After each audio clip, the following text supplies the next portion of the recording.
काकू पद्मश्री श्री मदन चौहान जी, आज इनके साथ मंच पे बैठना मेरे लिए बहुत बड़े गौरव की बात है। मैं इनका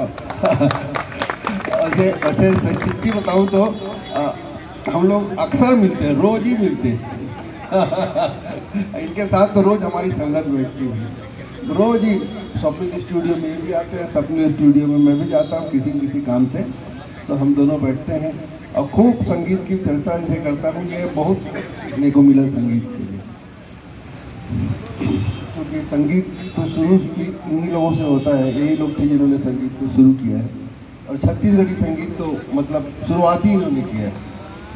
इन्होंने, हुसैन साहब, इन सब लोगों ने, संत मसीह दास जी ने, इन लोगों ने ही संगीत, छत्तीसगढ़ी संगीत को शुरू किया है और इन्हीं से शुरुआत होती है। और मुझे लगता है छत्तीसगढ़ी संगीत इन्हीं लोगों के साथ खत्म हो जाएगा। हम तो थोड़े मॉडर्न छत्तीसगढ़ी संगीत हमारी फिल्मों में होता है।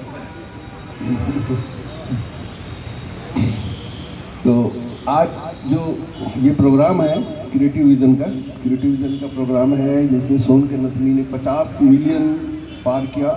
50 मिलियन पार तो बहुत सारी फिल्में गाने कर जाते हैं, बहुत सारे एल्बम के गाने कर जाते हैं, लेकिन 150 दिन में 50 मिलियन पार करना हंसी खेल नहीं है। ये अपने आप में एक अद्भुत कीर्तिमान है, जिस कीर्तिमान को तोड़ने में किसी भी गीत को, संगीत को, मुझे लगता है कि बहुत समय लग जाएगा। तो इसके लिए मैं पूरी सोन के नथनी टीम के पूरे कलाकारों को, उनके पूरे टीम को मैं दिल से हार्दिक सबको शुभकामनाएं देता हूँ, बहुत बहुत बधाई देता हूँ। गाना को पहली बार सुना ही इसी ने सुनाया, बोले देखो कितना सुपर हिट गाना है, बहुत ज़बरदस्त चल रहा। तो गाना सुना मैं, गाना वाकई बहुत अच्छा लगा। गाने में मैं एक नाम पढ़ा, उस नाम को पढ़ के मैं एकदम चौंक गया, क्योंकि उस आदमी का मैं कभी सोचा नहीं था कि वो आदमी ऐसा काम भी कर सकता है। वो आदमी काकू नचाने वाला आदमी है, डांसर आदमी, वो नचाने का काम करते सबको। ले शुरू हो गए, मैं कहानी में सबको नचाया है। उसके पहले पिक्चर चल हट करो दे, और हर पिक्चर में उसका गाना रहता है, तो नचाता है। डांसर आदमी है, डांस डायरेक्टर है, बहुत फेमस डांस डायरेक्टर है। उसका नाम मैं पढ़ा गीतकार के, पहले में शक हुआ कि ये पता नहीं कोई दूसरा चंदनदीप होगा, ये मनोज दीप का कोई भाई और दूसरा कोई। फिर पता चला अपना ही चंदनदीप है। अब वो गाना लिखा है, ये गाना को वो डांस डायरेक्टर लिखा है, पहला गाना है उसका, और पहले ही गाने को उसने रिकॉर्ड बना दिया। भाई चंदन, तुमको तो बहुत बहुत बधाई हो यार, एक बार जोरदार ताली हो जाए चंदनदीप के लिए। मतलब ये अद्भुत काम। और ये गाना बता रहा था कि गाने को वो शूटिंग के टाइम पे लिखा, सही बात है। और हमारी शूटिंग से लिखने शुरू हो गए, मैं कहानी कसडोल में ये रहता था शायद उसी टाइम पे ना। इसको क्या था, चंदन को ना गाना तो 6 ठो करना था, लेकिन पूरा महीने रोक डाले थे हम लोग। कभी कहीं स्कूल में गाना करना है, कभी इधर गाना करना है, कभी उधर गाना करना है, कभी एक गाने को 6 7 8 दिन करते थे हम लोग। तो बेचारा फंस गया था, मेरे को लगता है वो फंस गया था ना, उसी चक्कर में वो गाना। तो अब इस गाने में एक और बहुत खास चीज मेरे को लगी, वो एक आवाज़, डीमन सेन की आवाज़ तो अद्भुत आवाज़ है, मतलब फोक आवाज़ है, पूरा फोक वॉइस है उसका, डीमन सेन का। तो लेकिन एक आवाज़ में मुझे चौंकाया, वो कंचन जोशी की आवाज़ है। कंचन जोशी इतना प्यारा गाई है, इतने प्यारे एक्सप्रेशन के साथ इस गाने को गाई है, बहुत अच्छा लगा।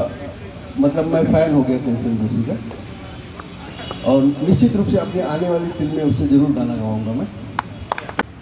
तो एक तो जितू दिलरवा, उसका मैं एक कॉमेडी एपिसोडिक वाइज कॉमेडी आता था उसका एक, और नाम भूल रहा हूँ मैं उसका, क्या नाम है, कॉमेडी वाला है जो डॉक्टर लिखेश्वर लिखे थे।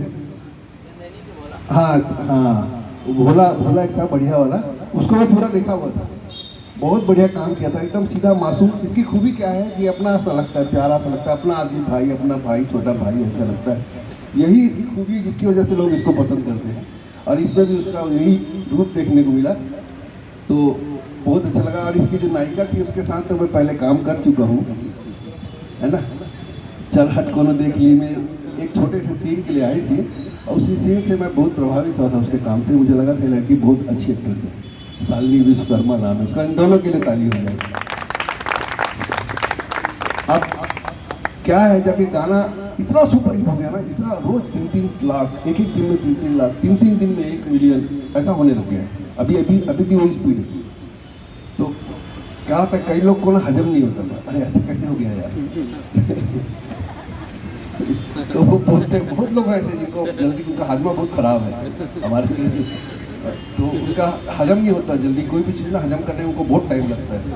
तो जब तक चीज़ पक नहीं जाते ना तब तक उनका हजम नहीं होता। तो ऐसे कुछ लोग हैं जो बोले इस गाने में ऐसा क्या है भाई, इतना क्यों चल रहा है इसमें, सोच के नथी तो बोल रहे, समझ नहीं पाए।